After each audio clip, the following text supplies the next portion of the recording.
성경이 우리에게 가르치는 변함없는 한 가지가 있습니다. 바로 하나님을 가까이 하는 삶의 그 은혜와 축복에 대해서입니다. 우리가 성경에 나오는 그 많은 이들을요, 둘로 나눠보자면 둘 중에 하나예요. 하나님을 가까이 하고자 열망했던 이들과 어떻게 해서든 하나님께로부터 멀어지고자 했던 이들이죠. 우리는 전자를 의인이라 부르고 우리는 후자를 죄인이라고 부릅니다. 그리고 그들의 삶의 결말도 명확합니다. 주님을 떠나고자 했던 자, 주님을 멀리하는 자들에게는 하나님께서 심판을, 하나님을 가까이 하고자 했던 이들에게는 복을 주셨습니다. 다윗이 위대한 왕으로 남을 수 있던 이유, 하나님께서 성경 내내 다윗을 칭찬하고 사랑하셨던 이유는 그가 죄가 없는 완벽한 인물이어서가 아니죠. 그는 누구보다 하나님을 가까이 하고자 몸부리쳤던 인물입니다. 하나님은 그러한 다윗을 사랑하시고 어여삐 보시고 그에게 은혜를 베푸셨음을 믿습니다. 오늘 제가 여러분과 함께 나누고자 하는 것이 바로 이 하나님을, 주를 가까이 함의 축복입니다. 마가복음은 주님을 만남으로, 주님을 가까이 함으로 복을 얻었던 한 여인의 이야기를 기록합니다. 그 여인은 12년 동안이나 혈류증으로 고통받았던 여인입니다. 혈류증은 쉽게 말하면 여인의 하혈이 멈춰지지 않는 병입니다. 어떤 이유인지 모르죠. 아마 지금으로 보면 어떤 그녀에게 자궁에 어떠한 여러분들 암이라든가 무엇이 있었을지 모르겠어요. 12년 동안 그 하혈이 멈추지를 않았습니다. 이거는 얼마나 고통스러운 일이었을까요? 당시에 더군다나 율법으로 보면요, 사실은 이 하혈을 하는 것은 부정한 것으로 치부되었습니다. 그래서 사실은 이 여인은요, 사람들에게 부정한 여인이라는 그러한 멸시도 받아야 했죠. 아마도 그녀가 걸린 그 질병이 그녀가 저질렀던 어떠한 무슨 죄악 때문에 일어난 것이 아니겠느냐는 사람들의 비아냥도 들어야 했을 겁니다. 그 여인이 자신의 질병을 순순히 받아들인 것은 아닙니다. 마가복음을 보면 그녀가 그녀의 질병을 고치기 위하여 온갖 많은 의사들을 만났으며 그리고 자신의 재산을 다 허비하였다라고 기록합니다. 그러니 자신의 질병을 고치기 위하여 이 여인이 할 수 있는 모든 일을 다 했어요. 자신이 가진 재산을 탕진할 정도까지 그렇게 의사를 만나고 약을 먹고 치료를 받았다라는 거죠. 하지만 병은 고쳐지지 않았습니다. 그리고 재물은 사라졌습니다. 해결되지 않는 고통 속에 이 여인은 절망했습니다. 그런데 어느 날 이 여인은요, 사람들에게 메시아라 불리는 예수님께서 자신의 마을을 지나간다는 이야기를 듣게 됩니다. 여인은 주님께 달려갔습니다. 달려가 보니 이미 예수님은 수많은 이들에게 둘러싸여져 있었습니다. 당시 예수님은 말 그대로 슈퍼스타였으니까요. 그러니까 부정했던 여인이 그 자리로 나는 건 쉬운 일이 아니었습니다. 그것이 발각되는 순간 그녀에게는 모진 형벌이 주어질 수 있는 일이었죠. 더군다나 그 당시 율법으로 봤을 때 여러분들 여인이 외간 남자들 앞에 서는 것은요, 당시의 풍습에 맞지 않는 일이었습니다. 그럼에도 그 여인은 포기하지 않았습니다. 그리고 그녀는 주님의 곁으로 나아갑니다. 그녀에겐 믿음이 있었죠. 내가 주님의 옷자락만 만져도 내 병이 나으리라. 그리고 그녀는 주님의 뒤편으로 가 주의 옷자락을 만졌습니다. 그날 주님은 12년 된 그녀의 질병을 깨끗하게 고치신 줄로 믿습니다. 뭘 주님께서 그 여인을 어여삐 보셨을까요? 주님을 가까이 하고자 하는 그녀의 열망을 하나님께서는, 주께서는 기억하셨다라는 거예요. 신앙생활은 결국 하나님께 더 가까이 나아가고자 하는 열망입니다. 여러분, 축복은 하나님 곁에 머물면 우리에게 저절로 부어지는 하나님의 은혜임을 믿습니다. 내가 억지로 받으려 할 필요 없어요. 내가 주님 곁에 있고 내가 주님을 가까이 하면 하나님은 그런 자들에게 복을 주시겠다 약속하셨습니다. 오늘 우리가 읽은 시편 73편 28절이 이렇게 이야기하는 거 아니겠습니까? 하나님께 가까이함이 내게 복이라. 내가 주 여호와를 나의 피난처로 삼아 주의 모든 행적을 전파하리라. 여러분, 주를 가까이함이 복이심을 믿으시기를 바랍니다. 구약시대 하나님께서 선지자들을 통하여 이스라엘 백성들을 책망하신 이유가 무엇이었을까요? 그 이유는 하나였습니다. 그들이 하나님을 버리고 하나님께서 멀어졌다라는 거예요. 우리가 이사야 28장, 29장, 13절을 보면요, 이렇게 기록합니다. 제가 한번 읽어보겠습니다. 주께서 이르시되 이 백성이 입술로는 나를 가까이하며 입으로는 나를 가까이하며 입술로는 나를 공경하나 그들의 마음은 내게서 멀리 떠났나니. 이게 당시 하나님께서 이스라엘 백성들에 대한 책망이었어요. 그들이 입으로 입술로 하나님을 공경하지 않은 게 아니에요. 그들도 입과 입술로는 하나님을 찬송하며 하나님을 공경했다는 거예요. 하지만 뭐가 떠났다? 그들의 마음이 내게서 떠났다라는 거예요. 여러분, 우리가 이런 것들을 무엇이라고 말합니까? 이거를 형식적인 신앙이라고 말하는 거예요. 교회를 다니지만 형식적이에요. 기도하지만 형식적이에요. 예배하지만 형식적이에요. 헌신하지만 형식적이에요. 그럴 수 있다라는 거예요. 중요한 것은 그들의 마음이 하나님께 가까이 있느냐 하는 것이죠. 우리가 오늘 이 세대를 한마디로 말하면 하나님으로부터 멀어진 세대입니다. 성경의 말씀처럼 하나님을 찾는 자도 없고 주의 이름을 부르는 자도 없는 세대. 전도가 안 되잖아요. 이유가 무엇일까요? 전도에 대한 우리의 열망이 식은 이유도 있습니다. 여러분, 오늘날 우리는 더 이상 전도하지 않습니다. 근데 아직도 보면 그래도 길거리 나가 보면 여전히 여러분들 지나가는 이들에게 전도지를 나눠주고 그리고 예수님 믿으세요 말하는 이들이 있어요. 근데 우리는 그런 이들을 보면서 뭐라 생각해요? 야, 저렇게 해서 요즘 같은 시대에 뭔 전도가 되겠느냐? 저거 다 필요 없다. 우리는 그런 걸 보면서 우리 안에도 저러한 전도의 열망이 일어나기를 기도하기보다는 우리는 자꾸 핑계를 대고 변명을 해요. 저거 요즘 같은 시대는 해봤자 할 필요 없어. 해봤자 도움도 안 돼. 저건 어리석은 짓이야. 여러분, 그걸 누가 알겠습니까? 하나님께서 어떠한 방법과 어떠한 형식으로 누군가를 구원하실지는 모르죠. 물론 저도 당연히 지금 이 시대에 우리가 할 수 있는 유일한 전도의 방법은 관계 전도라고 믿어요. 나랑 전혀 상관없는 일에게 범죄하는 것은 어렵습니다. 그렇다고 해서 여러분, 하나님께서 어떠한 방법으로 다른 방법으로 하나님 구원하지 않는다, 그거는 하나님을 우리가 판단하는 거예요. 그러니 우리는 이것도 하고 저것도 해야 돼요. 그러니 전도가 안 되는 이유 중에 첫 번째는 우리의 전도 열심이 식어졌다는 것도 맞는 거예요. 동시에 세상 사람들의 마음이 하나님을 떠난 거예요. 그래서 우리 예전처럼 그렇게 하나님의 복음을 들으려고 하지도 않고 그 말에 귀를 기울이지도 않는 것이죠. 우리의 모든 생각과 마음이 세상의 것들에 달라붙어 있습니다. 돈을 가까이 하고 명예와 권세를 가까이 합니다. 세상적인 즐거움과 쾌락들을 가까이 하는 것에는 시간과 물질을 아까워하지 않는 세대잖아요.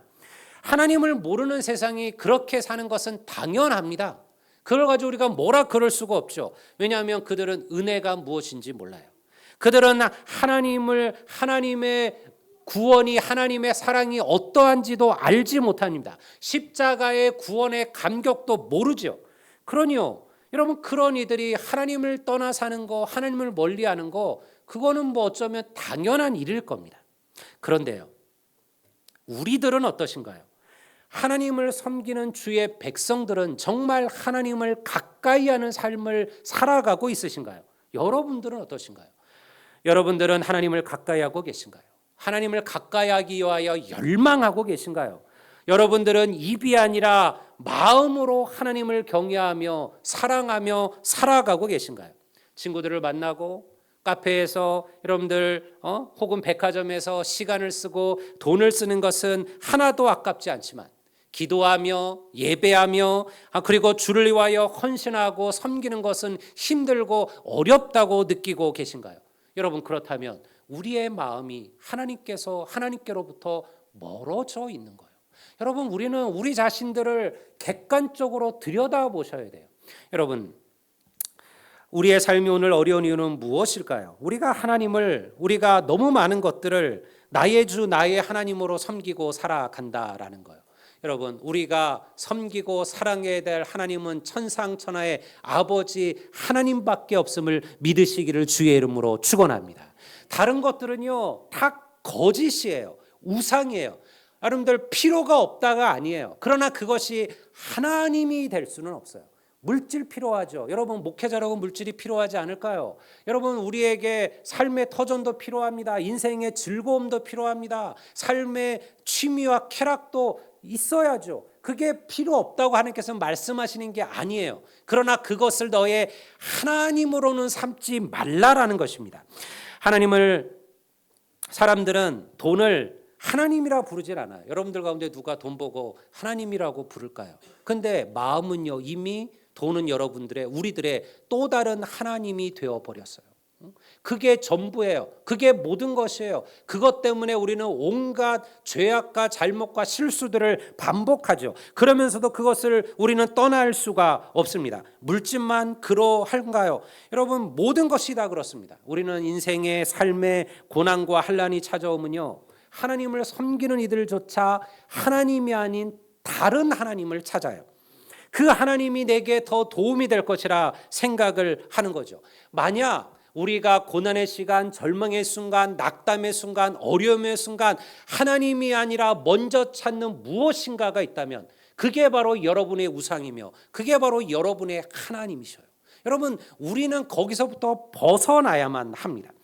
이 시편을 지은 아삽은요 이렇게 고백합니다. 25절 26절을 우리 한번 다 같이 한번 읽어보겠습니다. 시편 73편 25절과 26절을 다 같이 읽겠습니다. 하늘에서는 주 외에 누가 내게 있으리요? 땅에서는 주밖에 내가 사모할 리 없나이다. 내 육체와 마음은 쇠약하나 하나님은 내 마음의 반석이시오 영원한 분깃이시라. 할렐루야. 여러분 아삽이 지금 절망 속에 있어요. 찾아보니 밖에도 안에도 내 편이 없어요. 나를 도와줄 자가 없어요. 내가 의지할 자가 없어요. 그런데 오직 누구만이? 하나님만이 내 편이라는 거예요. 내가 하나님 안에서 힘을 얻고 위로를 얻는다라는 거예요. 목회를 하는 제게 가장 안타깝고 가슴 아픈 것은 식어져 버린 믿음의 열정, 열망들입니다. 하나님을 위한 사역에 갈망하고 사모하고 열심을 내는 이들이 점점 사라지고 있는 것 같아서 속상합니다. 아마 이거는 여러분들 믿음의 길을 오랫동안 걸어왔던 모든 성도들이 고백하는 것일 겁니다. 지금 시작한 이들은 잘 모르죠. 그러나 오랜 시절, 어린 시절부터 믿음의 길을 걸어오고 믿음의 사역자들과 헌신자들을 보고 하나님의 교회 헌신들을 보아왔던 이들은 지금의 세대를 보면서 안타까워할 것입니다. 더 이상 기도하는 일, 예배하는 일, 말씀을 배우는 일, 그리고 영혼을 전도하는 일을 사모하지도 않고 열망하지도 않는 세대가 되었습니다. 이유는 있죠.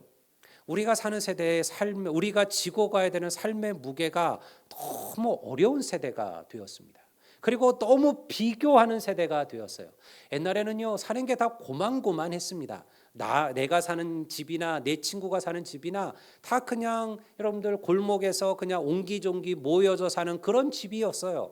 여러분들 아주 특별한 사람들을 빼놓고는요 크게 차이가 없었어요. 조금 더 잘 살고 조금 더 못 살고 차이였고요. 먹고 마시고 즐기는 것도 다 비슷했어요. 근데 오늘날은 너무 많은 차이가 나고 있습니다. 사람들은 점점 더 큰 것을, 더 좋은 것을, 더 대단한 것을 갈망하는 세대가 되었죠.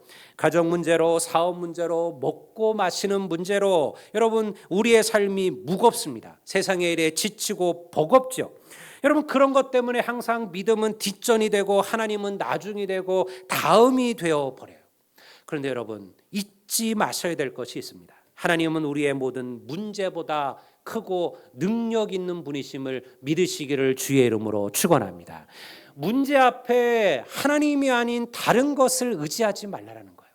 그 순간에는 그게 커 보이죠. 그러나 그렇지 않습니다. 여러분 우리가 하나님을 가까이 하고 하나님을 붙들면 하나님은 반드시 그 문제를 뛰어넘는 은혜를 우리에게 주실 줄로 믿습니다. 제가 신학교를 다닐 때 저는 항상 좀 고민했습니다.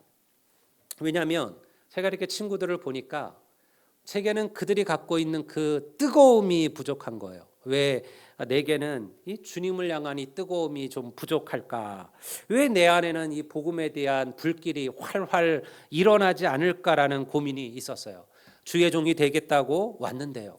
그런데 자꾸 다른 형제, 다른 제 친구들을 보니까 그들이 가진 그들의 뜨거움이 막 부러운 거예요.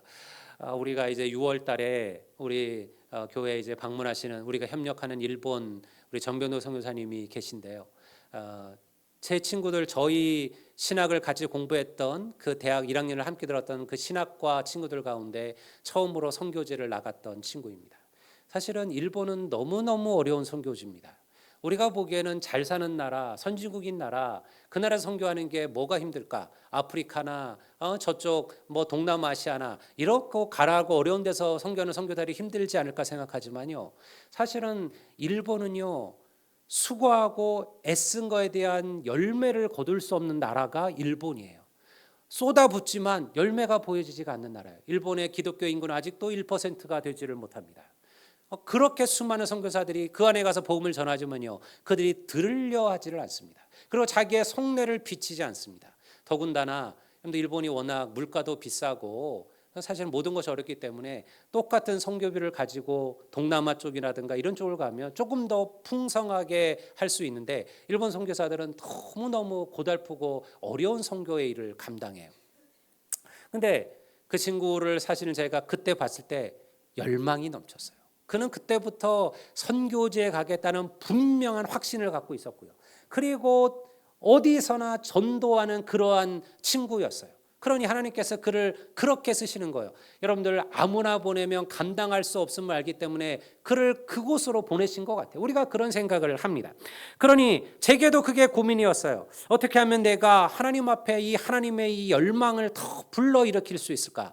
오늘 말씀을 보다가 제가 깨달았던 한 가지가 있었습니다. 그때 제가 보았던 말씀은요, 오병이어의 기적이 끝나고 난 다음에 주님께서 제자들을 먼저 건너편으로 배를 타고 보내시고 주님은 산에 올라가서 기도하시던 이야기였습니다. 여러분, 제자들은요 자신만만했습니다. 왜냐하면 제자들의 대부분은 뭘 하던 사람, 그들의 직업이 뭐였어요? 어부였잖아요. 여러분, 그 나사렛 바다에서, 게네사렛 호수에서 잔뼈가 굵은 사람들이었습니다. 주님 없다고 해서 여러분, 그들이 배 한 척 겨우 그것도 건너편 정도까지 건너가는 것을 못할 리가 없는 사람들이었습니다. 그러니요, 그들은요 아무런 문제 없이 주님 없이 배를 타고 그리고 그 바다를 건너, 그 호수를 건너갑니다. 그런데요, 큰 풍랑을 만나게 됩니다. 제가 그때 깨달았던 것은 무엇이냐면, 사실은 그 이야기는 예수님이 누구신가에 대한 사실은 해답을 주는 이야기예요. 주는 그리스도시요 살아계신 하나님의 아들이로 소이다라는 이 베드로의 신앙 고백이 나타나기 전에 이 기적 얘기 쭉 나와. 주님께서 귀신 들린 자를, 귀신을 쫓으시는 이야기, 죽은 자를 살리시는 이야기, 말씀과 말씀으로 바람과 파도를 잔잔케 하는 이야기, 하나님께서 영적 권세를 다스리시고, 하나님께서 죽음을 다스리시고, 주께서 죽음을 다스리시고, 주께서 말씀으로 자연을 다스리시는 분이시다. 이 이야기 속에 베드로의 신앙 고백이 나오는 거예요. 그가 알게 된 거예요. 아, 이분은 그냥 선지자도 아니고 랍비도 아니고 그는 그리스도시며 살아계신 하나님의 아들이구나. 사실은 이 고백 속에서 이야기가 기록됐어요. 하지만요, 제가 이 이야기 속에서 주목한 것은 무엇이었냐면, 주님이 없는 그곳, 주님과 멀어진 삶이 어떠한가를 저는 보게 되었어요. 제자들은 주님이 없는 그곳에서 절망을 경험합니다. 위기를 경험합니다. 주님 없어도 내 삶이 문제없다 여겼는데요, 주님이 없는 그 순간 그들에게는 죽음의 공포, 위기와 환란이 찾아와요. 여러분, 언제 그들의 문제가 해결되었습니까? 여러분, 그들이 주님을 자기의 배에 모신 그 순간, 그들이 주님과 가까이 하는 그 순간, 여러분, 바람과 풍랑은 잔잔해진 줄로 믿습니다. 문제가 해결된 거죠. 다른 게 한 게 아니에요. 그들이 하는 것은 무엇이냐? 그저 주님을 가까이 하는 거예요. 그저 주님을 그들의 배아에 모셔드리는 것입니다. 여러분, 저는 그때 그래서 하나님에 대한 마음을 정했습니다. 새벽기도를 시작했습니다. 아침을 시작할 때 신문보다는 성경을 먼저 폈어요. 왜 신문이냐? 제가 그때 학교에서 했던 알바가 무엇이냐면 신문을 이제 도서관에 쫙 정리하는 일이었어요. 가장 일찍 아침에 일어나서 그 경비실에 가면, 학교 수의실에 가면 신문들이 나와 있어. 그럼 그 받아다가 도서관에 가서 그때는 이제 신문들을 다 종류별로 딱 정리를 했잖아요. 그거를 하는 게 제 일이었는데, 그걸 하다 보니까 제가 어떤 습관이 들었냐면 신문 보는 게 너무 재밌던 거예요. 제가 가장 먼저 신문을 가져오니까 신문을 봐요. 또 그냥 신문이 게 아니라 스포츠 신문도 있어요. 그러니까 얼마나 재밌습니까? 근데 제가 그 말씀을 듣고 그 은혜를 깨달은 다음에 끊었어요. 내가 신문 보기 전에 말씀을 먼저 보리라. 저는요, 그것이 제 평생의 습관이에요. 저는 지금도 새벽 기도를 끝나고 마치고 나면요, 제 방에서 먼저 성경을 읽고 성경을 필사합니다.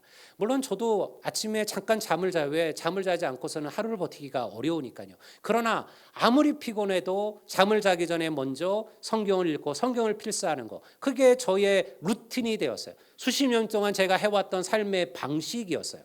저는 그런 것들이 하나님께 나아가는 방법이라고 생각을 합니다. 여러분, 문제를 해결하는 것은 도망가는 게 아니에요. 문제를 해결하는 것은 여러분, 그 문제를 풀 만한 분을 내 삶에 모시는 것임을 믿습니다. 여러분, 그분이 바로 하나님이신 줄, 주님이신 줄을 믿습니다. 여러분 가운데도 아마 삶의 무게와 두려움으로 염려하는 이들이 있으리라 생각을 합니다. 아무리 노력해도 안 된다고 절망하는 이들도 있지요. 그렇다면 여러분, 지금 하나님과 여러분의 거리를 확인해 보셔야만 해요. 여러분들은 하나님을 가까이 하고 계신가요? 여러분, 우리가 입술로만, 마음으로만, 아까 말한 것처럼 입으로, 입술로만 주님을 부른다고 해서 마음이 가까운 게 아니에요. 실제로 나의 삶이 그러한지를 확인하셔야만 합니다. 여러분들이 지금 가장 많은 시간을 보내는 장소와 여러분들이 가장 좋아하는 장소는 어디신가요?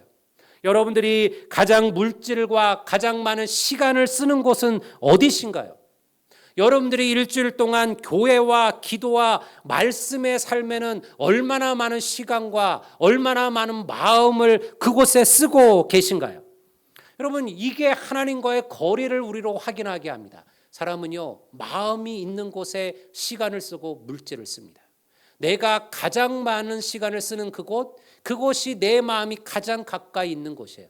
뭐 직장에서 일하는 거 빼고요. 그거는 뭐 일이니까 어쩔 수 없는 것이고요. 여러분, 어떤 이들은 시간의 대부분을 텔레비전 앞에서 여러분들 드라마를 보면서 보내실 겁니다. 여러분, 그곳이 여러분들의 마음이 가장 가까운 곳입니다. 근데 여러분, 솔직하게 우리의 마음을 열어놓으셔야 돼요. 일주일 동안 나는 하나님의 교회에 얼마나 가까이 하고 있느냐?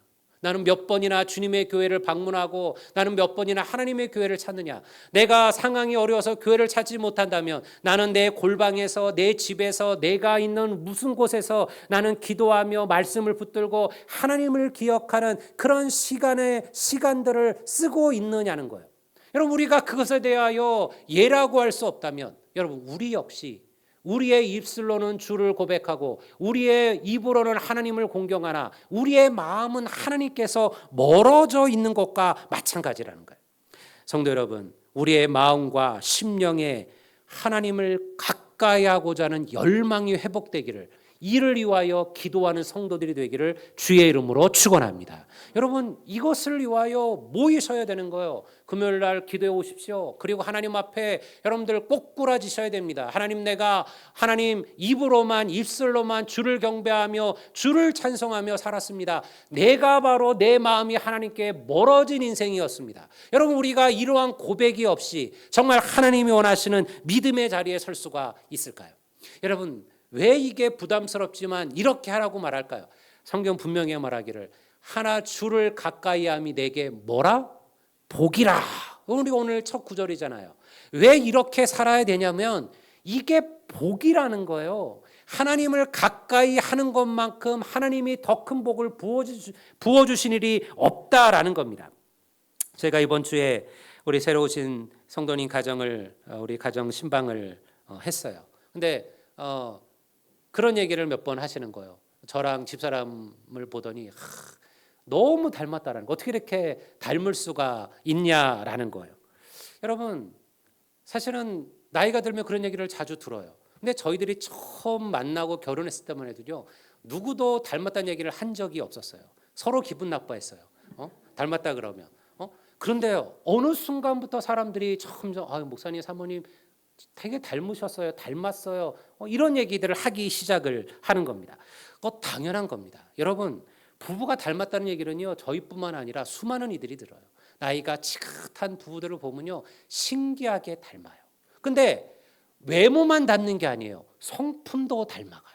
신기하게 성품도 닮아가요. 그래서 우리가 그 남편의 그 아내란 말을 쓰잖아요. 부창부수라 그러잖아요. 그 남편의 그 아내라 이상하게 좋은 것도 닮고 나쁜 것도 닮아가요. 왜냐하면 가까이 하니까요. 여러분, 가까이 하면 닮아가는 거예요. 우리가 기도의 사람이 되고 싶으시다면요, 기도의 사람을 가까이 하세요. 겸손의 사람이 되고 싶으신가요? 그러면 겸손한 성도들을 가까이 하셔야 돼요. 여러분, 젊어지고 싶으신가요? 젊은이들을 가까이 하세요. 내가 좀 더 믿음의 성숙들을 배우고 싶은가요? 여러분, 오랜 동안 믿음의 삶을 살아왔던 여러분, 우리 실버구역들, 그리고 우리의 부모님들, 믿음의 선배들을 여러분들 가까이 하셔요. 그러면 닮아가는 거예요. 사람을 가까이 하는 것도 서로 닮아갈진데, 여러분, 우리가 주님을 가까이 한다면 주님을 닮아가지 않을 방법이 있을까요? 하나님을 가까이 하십시오. 하나님을 닮는 성도가 될 줄로 믿습니다. 저는 신학교에서 이 시편, 이 73편을 배우면서 큰 감동을 받았어요. 오늘 우리가 읽은 73편은요, 아삽이라는 사람의 시입니다. 아삽이 누구였느냐? 아삽은요, 방치되었던 하나님의 언약궤, 하나님의 법궤가 예루살렘 성에 들어올 때 그 앞에서 찬송하며 노래했던 사람이 아삽이었습니다. 그리고 그는 항상 하나님의 성전에서 찬송하는 자, 노래하는 자로 기록됩니다. 최초의 성가 대원이 아삽이었습니다. 그만 그런 게 아니에요. 그의 후손은요, 대대로 성전에서 찬송하는 자로 성경에 기록되어지고 있습니다. 하나님을 가까이 하고자 열망했던 아합의 열심이 아들로 손자로 대대로 이어졌어요. 어디까지 이어졌을까요? 나중에 바벨론에 와서 유대가 멸망하고, 그리고 70년의 포로 생활을 경험한 후에 그 백성이 다시 돌아와서, 그리고 성전을 새로 지었을 때, 여러분, 그 첫 번째 성전 낙성식에서 하나님을 찬양했던 자들이 바로 아삽의 후손들임을 믿습니다. 수백 년을 지나서도 하나님을 가까이 하고자 했던 아삽의 열망이 식어지지가 않은 거예요. 수백 년이 지난 다음에도 아삽과 그의 후손들은 하나님을 찬송하며 하나님을 가까이 하는 삶을 살았다는 거예요. 성도 여러분, 주님은 우리들에게 더 나아지라고 말하는 게 아니에요. 그저 주님께 가까이 오라고 말씀하시는 거예요. 여러분, 주님께서 11조 해라, 식당 봉사해라, 교회 청소해라, 이렇게 말씀하시는 게 아니죠. 그것들은요, 우리가 정말 하나님을 사랑하고 하나님을 가까이 하고 하나님의 은혜를 깨닫게 되면 저절로 우리에게 부어지는 은혜일 겁니다. 하나님이 지금 우리에게 말하는 것은요, 여러분, 그저 주님 앞에 좀 가까이 오라는 거예요. 너의 마음을 다해 예배의 자리에 서라고 하셔요. 여러분, 고난과 환난의 때 다른 것이 아니라 오직 하나님만을 바라보며 하나님께 기도하라고 말씀하셔요.